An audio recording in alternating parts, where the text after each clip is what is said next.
Hey guys, this is Jeremy again. Welcome back to Books and Coffee, and today I am surprising you guys with a video that is not on Monday, but I finished this book yesterday and I wanted to still review this novel while the book was still fairly fresh on my mind. So today I'm going to be talking about Secret of Time by J.M. Buckler, which is the first book of this young adult sci-fi fantasy series. And as always that I do, I'm going to read the synopsis for you. Alara Dunlin can't imagine how much her life would change after moving across the country at the start of her senior year of high school. Who is the mysterious man with the piercing blue eyes that follows her everywhere she goes? Strange events unfold, causing Alara to question her own sanity. Her predictable and simple life changes are one cold, fateful night. The night when the elusive blue-eyed man approaches and shares information that turns her world upside down. Eventually, Alara realizes that she must tell her only friend Cyrus the truth about the mysterious visitor. Will he believe any of it? The elusive man continues to reveal dark secrets about her troubled past, adding a new dimension to their growing relationship. Is she willing to place all of her trust in the one person who pushes her physically and emotionally further than she ever thought possible? He warned Alara that that her life would change forever, but does she have the courage to move forward? Secret of Time is the first installment in the award-winning Secret of Time series, filled with twists and turns around every corner. This epic adventure leaves the reader on the edge of their seat, longing for more. Yeah, no fucking kidding on that one. So this is the first book. This is a indie series. This is a indie author. I will have information linked about this series linked in the description box if you want to go ahead and check this book out for yourselves after watching the video or at the same time. So this novel, we are following our main character named Alara Dunlin, and at the start of the story, her parents have moved her from where they were living, which has just escaped my mind, my apologies, but they move to Texas. Oh, Maine. Yep, they lived in Maine. There, it just popped in my head. My apologies. So they moved to Texas. Reason why we're not really explained, and it's not really necessary for us to know those things. It's just not important. It's not a key event that's going to really provide the story any context, so it's fine. And so while being there and over the course of there, she goes to school. She starts going to a new school. Definitely does not start off on the best of terms. She is very much bullied by several students as well as several teachers. And this story just blew my mind. I've never read a book in a story like this, and it is absolutely incredible. We get a lot of answers to things, and I love the message of this novel. I love these characters, and to describe this series in a few words, this book was like crack. It has been a very long time since I read a book that was this addictive. I read books like Pretty Little Liars, Cassandra Clare's work, which can be very addictive if you really get into her world, in multiple series. The Edge of Never was a very addictive read for me, but this series, I think, I am anticipating this to be one amazing book series. Amazing. So, and this book just does so many different things. Not only do the characters are likable from the very beginning. I loved Alara. She was very relatable to me. She was relatable. She was lovable. She had her flaws. She had her things that she struggled with. And I love that. I love having flawed characters because nobody in life is perfect. So why have perfect characters? No. Okay, just no. But along the way, she does meet a mysterious stranger who is, in fact, following her everywhere she goes. And he is described as having, as in the book, as having piercing blue eyes. She doesn't really know why he's following her. She kind of finds him to be creepy and a stalker. She is often frightened of him. There's one moment where her and a fellow student almost run him over with their car. And it is very, very frustrating for her because Alara is trying to find out, why is this stranger that I have never met before? I'm new to this town. Why are you following me? Like, why? And we find out why. And it's a kicker. It's a kicker. It's a lot of it's a lot. It's good. And we'll get there. I assure you. So this book really follows only 3 central characters the entire story, and possibly the entire series. I have not read the other 2 books, so I can't really say for sure.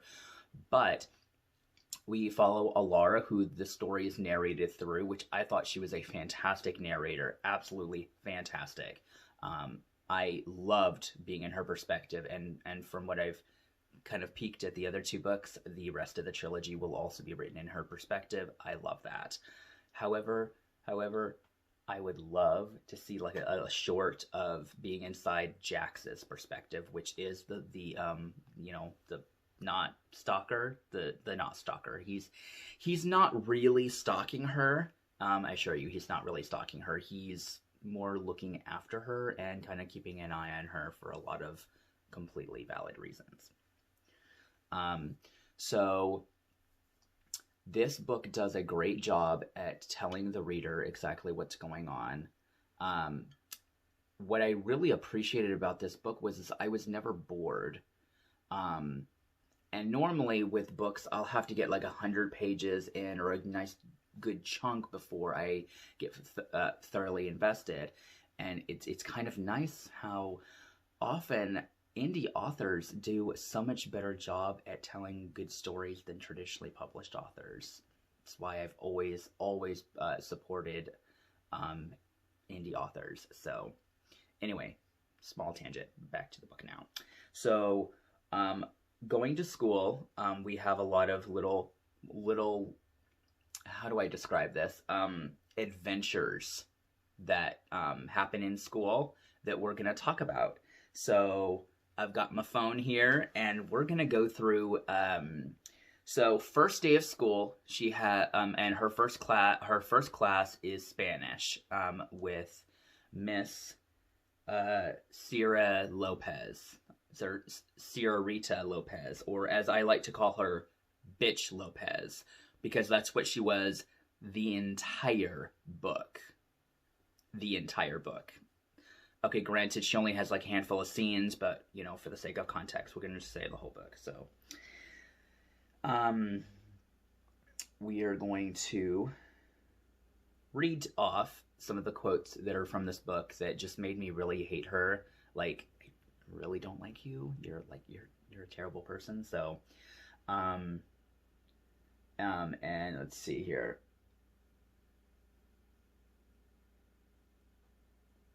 She's like, what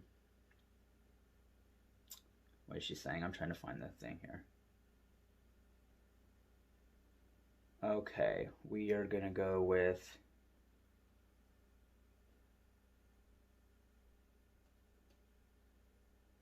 okay, I just downloaded the new app, so it's different. So she's saying, so here it goes. She's like, if you want to pass my class, you need to work on your pronunciation. Who gave you the privilege of choosing your own seat? Señorita. And I'm like, first off, why would you be so mean to someone you barely know? They're a transfer from another school in a different state, and you're going to be that callous towards a new student. Yeah, you're not making yourself look good, okay?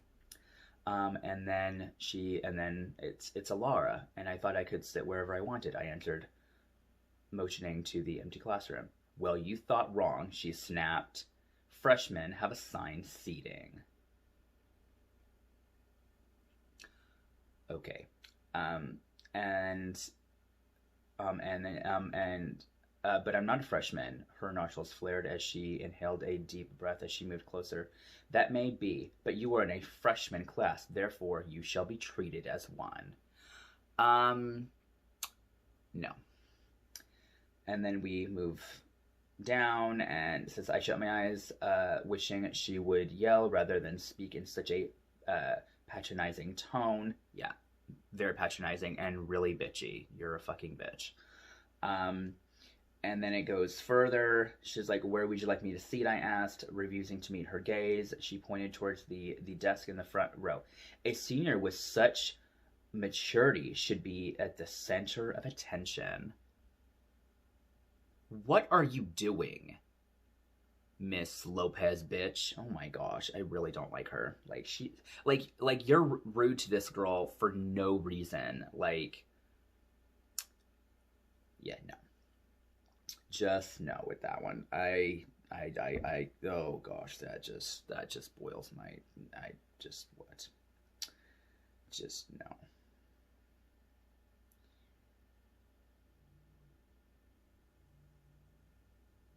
And then it goes down when she's asking her a question. Sierra, Miss, what just came, Miss Lopez? Miss Lopez called my name and asked me questions she knew I couldn't answer. A sense of satisfaction engrossed her aged face each time her tongue mispronounced a word. Observing the obvious, I gritted my teeth and forced the ball of frustration down into the pit of my stomach. My teacher had it out for me, plain and simple. Surrendering, I rested my forehead on the wooden desk. Yeah, I'm so glad that I'm not in school anymore having to deal with such, and here's another thing about the Spanish teacher that's, which was like dialogue or like monologue that my Spanish teacher intended on making my life miserable. So she has another teacher called Mr. Lawson, who's the science teacher, who's also a fucking prick. Literally is rude and mean to her for no fucking reason at all. Literally, there was an incident when they go on a trip to NASA, and so Alara begins to like everything that's been going on with not only her friend Cyrus that she meets on her first day and kind of befriends and things like that, but she has this like weird vision thing which causes her to be late, but she also bumps into a student which pushes said student into NASA's like pool or whatever, and so her teacher, Mr. Lawson, is a complete fucktwat and like basically gives her detention with, guess what, Queen bitch, bitch Lopez teacher again. So I'm just like, really, fucking really. And then there is Hillary and Haley. I think it's Haley. Hillary is one. But they're like the queen bee of the school, and they're like the stereotypical popular girls who are super obnoxious, insipid, and just very annoying in every context. But one of the like bigger things that happens in this novel is she finally Alara, after she finally confronts and meets the stranger that's been following her, named Jax, and he opens up a can of worms that shatters her entire world, basically telling her that she is adopted, for one, that her parents are not her parents, but her adopted parents, and finding out that she is not from Earth, she is from a entire another world that's called Arunix. So oh man, I to me, reading this, I was like, wow, like I think if like this scenario happened to me, I do not know how I would react. Like can you like imagine like going through your life and you have this person that's been following you, and then they come up to you and say, oh, by the way, you're not really who you think you are. There's a whole thing about your past that you just never knew. And by the way, you're not from Earth, you're from another world that's called Arunix. I would have, honestly, I would have no idea how to react to a situation like that. She did it probably way better than me. I probably would be like, she's very like dismissing of all of this. She constantly tells him, okay, get away from me. I want nothing to do with you. I don't believe you. I am not adopted. So she ends up going home, confronting her parents, which they reveal that was actually, well, the adoption part is true. They don't know about the other world thing, but they do that. And this book does not stop doing the twists and turns. I loved the world building in this. I loved finding out so much about Arunix, finding out that this planet only has 2,000 people on it. Now, coming from a longtime lover of astronomy, Star Wars, Star Trek, all those wonderful things, I was a little bit questioning. I was like, wait a minute, why does a planet only have 2,000 people, and why is there no technology on this planet, and why does the planet look like the Middle Ages? These are all questions that like kept like popping in my head as I was reading the book, and I was like, okay, well, you know, I'll just wait. Things will obviously be explained later. I'll kind of hold off until then, and it'll be explained, and things were, and maybe famine and war have overtaken the planet over time, but we also find out that Arunix has been enslaved by a dictator named Zenith, and Cyrus and Alara are related. I kind of knew that going into it, though, because I did a lot of research on the books before I started reading them. I normally don't do that, but I was kind of curious, so I read a handful of Amazon reviews, and it kind of confirmed that, and that was fine. I loved Cyrus. To me, he is such an amazing character. I love him so damn much. I love all these characters, but so as I said earlier, the book really focuses on 3 core characters: Alara, Jax, and Cyrus. Those are the 3 books, or excuse me, those are the 3 characters that this first book is really heavily centered on. What I really love is the conversation that Jax has with Alara, telling her all about Arunix and, about the planet and about the history. The only thing I found a little bit annoying with her is that every time that Jax is explaining things about the world, she will interrupt, saying, I can't handle this right now, or, blah, blah, blah, I don't care about this right now, or whatever. It was really annoying me, because I'm like, I want to know. Stop interrupting him. We're going to move the camera in just a little bit here. Okay, it does not want to move for me. Well, I'll have to fix it. Sorry, guys. I'll just move a little. That's better. So after, a long time of, finding to meet Jax and dealing with this information, she, it really kind of, Alara really questions her entire reason for being. Like, she finds out that her parents are dead. We're never really told their names, but like I said, it's the first book. You're not told everything in book 1 of a series. I'm sure those are gonna, I'm sure if it's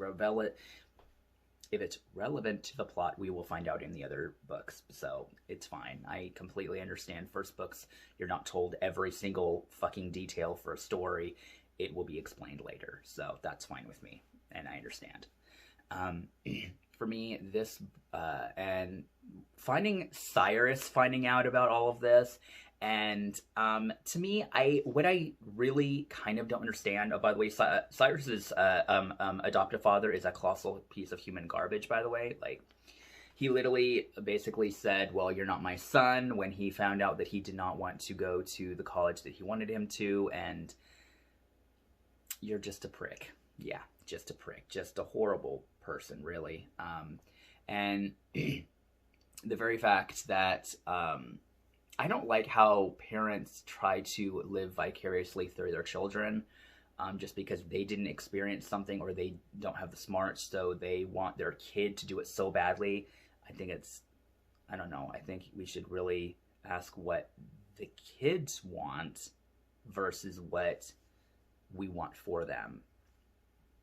Just not right. You know, it's just, to me, my only thing is that Alara has had hundreds of pages dealing with all of this information and finding the courage to tell Cyrus the truth that, you know, by the way, you're from Arunix, and you're not only adopted. Well, that was a separate conversation on that one, but you're also adopted. Well, no, you're not adopted. You're from another world, and we have to go back and, you know, help Jax defeat Zenith and end his horrible reign of terror, being a dictator, and all that, and all that of what that included. And he like responded to it. I mean, obviously kind of like negative, but he also completely accepted it so easily, which I probably wouldn't have.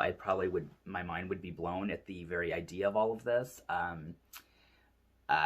So yeah, it's so good. And so a large portion of the novel is spent with Jax physically training both Alara and Cyrus how to physically fight, like hand-to-hand combat, because there's two types of people on Arunix. There are Lunans and oh my gosh, my brain just died.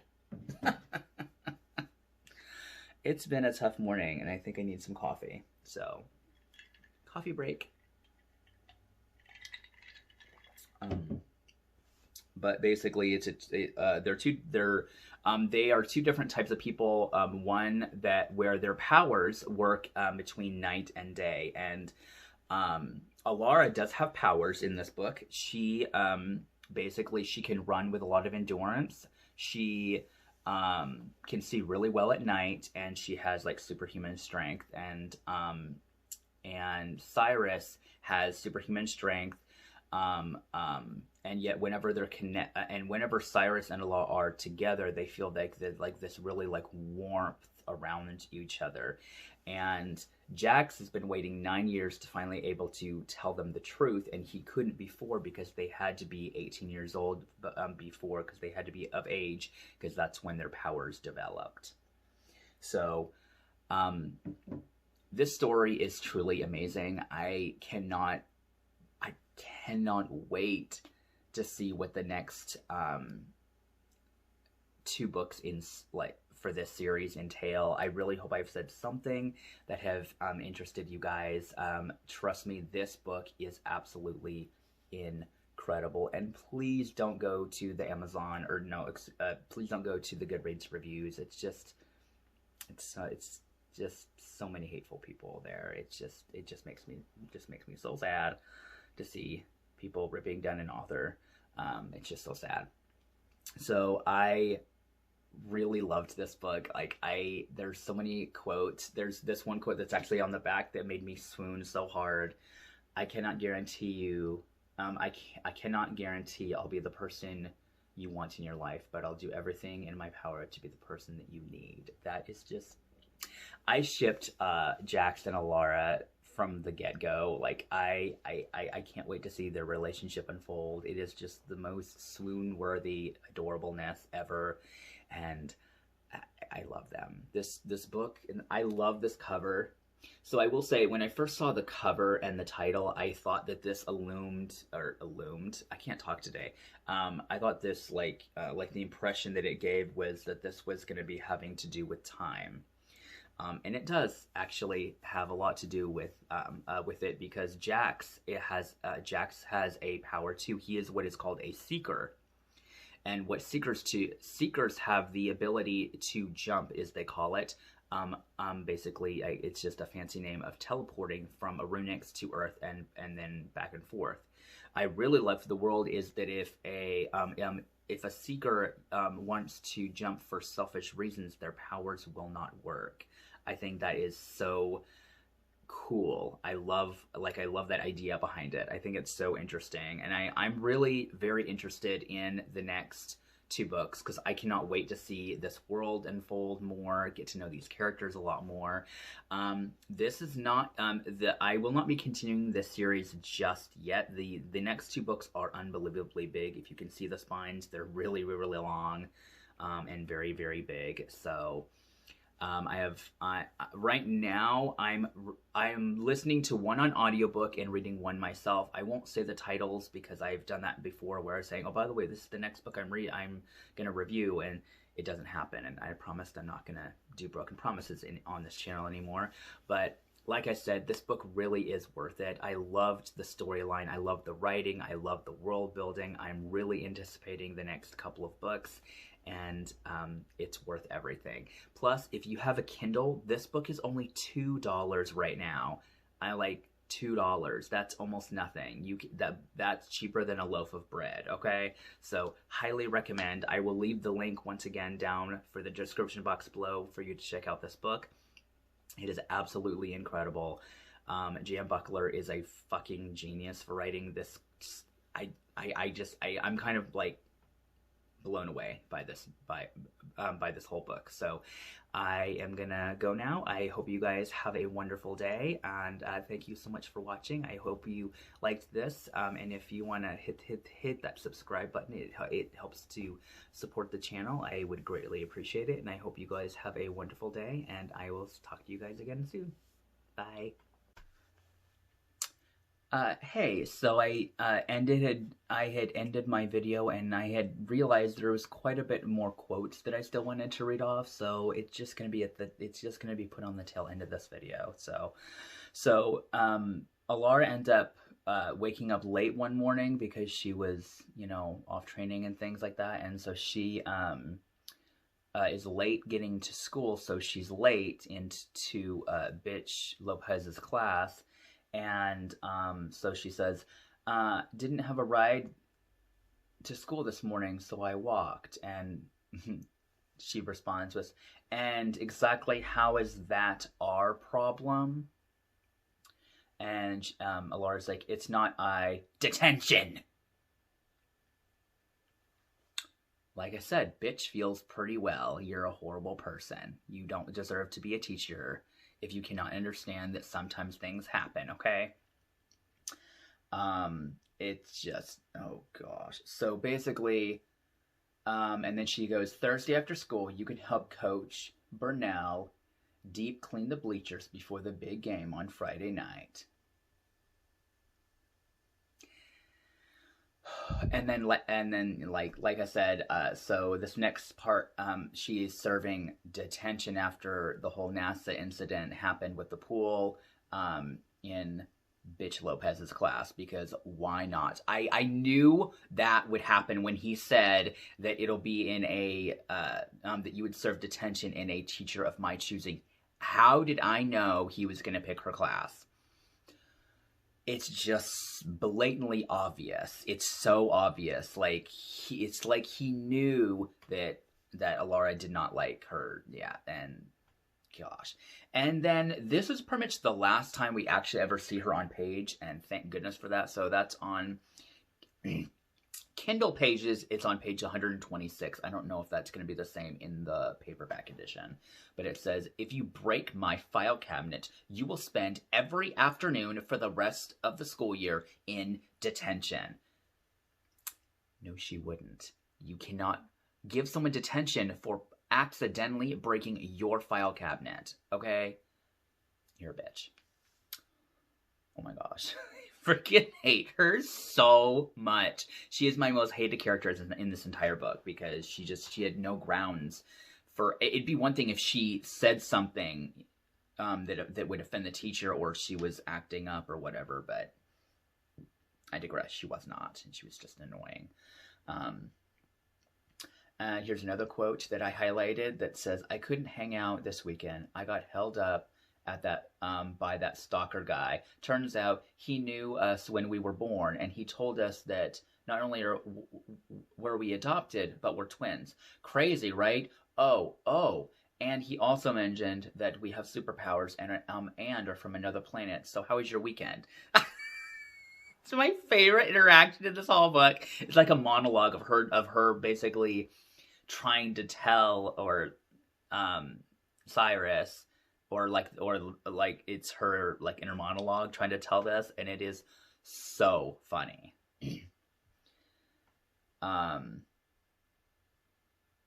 It's truly it's so good. What this is another interesting little point that I did that it talks about a Runix that says time on Earth moves twice as fast as on a Runix. So for every year that passes on a Runix, 2 years passes on Earth. I kind of like that a bit of information. And it's like, there's a Starbucks not too far from here, I suggested. And then Jax goes, what's a Starbucks? You're telling me you've been watching these people for so long and you don't know what Starbucks is? Nah, it's fine. It's fine. I get it. Not from another planet. And then here's another one. We don't have cars on a Runix. You walk, literally, they walk everywhere. I know how that feels like. I do not drive. I just don't like to drive, so I do walk everywhere myself. Let me tell you what, it's not pleasant. It's a huge pain in the ass. Moving forward here. There are 2 types of inhabitants living on a Runix, Solans and Lunans. Solans are born during the day and Lunans are born at night. So that's what I didn't, the Solans is what I forgot to say. This world building aspect is so freaking incredible. I just can't with you guys. Oh, and I also want to will tell you I'm not wearing the fun glasses right now because I'm using my ring light right now, and if I put them on, it will look like this. There's a really horrible glare, and I don't want you guys to have to look at that the whole video. So, or rest of the video, I should say. Yes, Cyrus is a Solan, and you, like me, are a Lunan. I love this world. I love it so much. I love the writing. The writing in this is so incredibly amazing. And then this is another one I highlighted. But what's the point of endless stamina? It's not like I'm training for a marathon or anything crazy. Jax chuckled under his breath. Trust me, it has its benefits. Trust me, you'll be having a lot of sex. I think that's what that means. I think that's like a little hint to wait till you have some sex time. I don't know. We're just gonna go with it.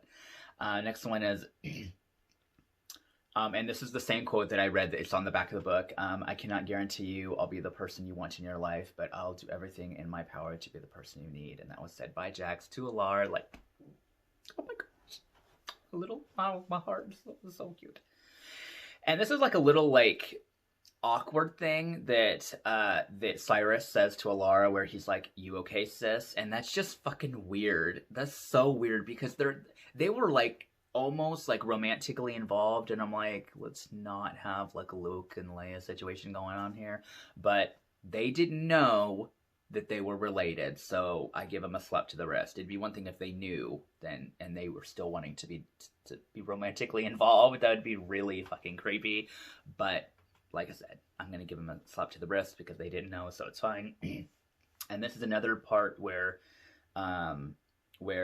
Cyrus says, "Nobody messes with my sister." Defending your sister, girl? That is so sweet. There is a pop culture reference in here involving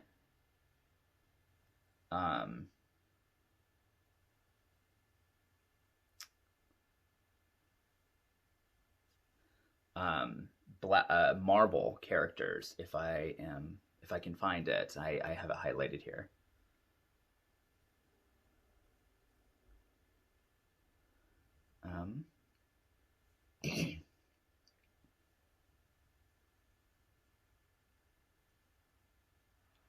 Okay, so it's all right, I'll just start about here.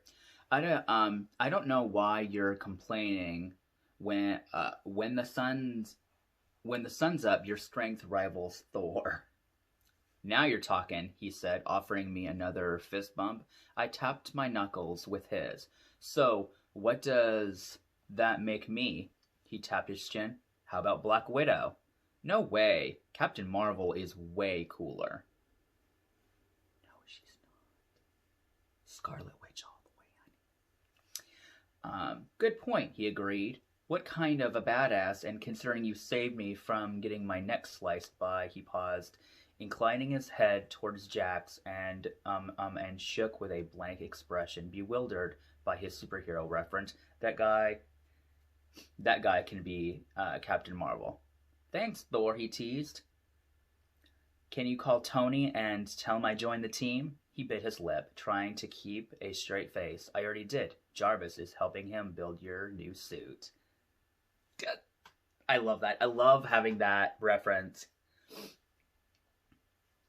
I love it so much. But those were the last of the highlighted ones. So this is a little thing I want to include into the review because I kind of got sidetracked along the way. But I hope you guys enjoy those quotes. Trust me, this book is incredible. And this is worth it. This is my, oh my gosh, I'm so sorry guys, but my nose is itching so bad. This is the special edition hardcover. You can get this on her website. I'll leave her website down below. And it's got the foil pages. And she signed it and personalized. Jeremy, don't be afraid to jump. So Jan Buckler, if you're watching this, I want to say thank you so much for writing these books. I loved this book, and I cannot wait to continue your trilogy. So I'm gonna go now, and I hope you guys once again all have a wonderful, safe, and blessed day. I hope you guys have a good one, and I will see you guys next time. Bye.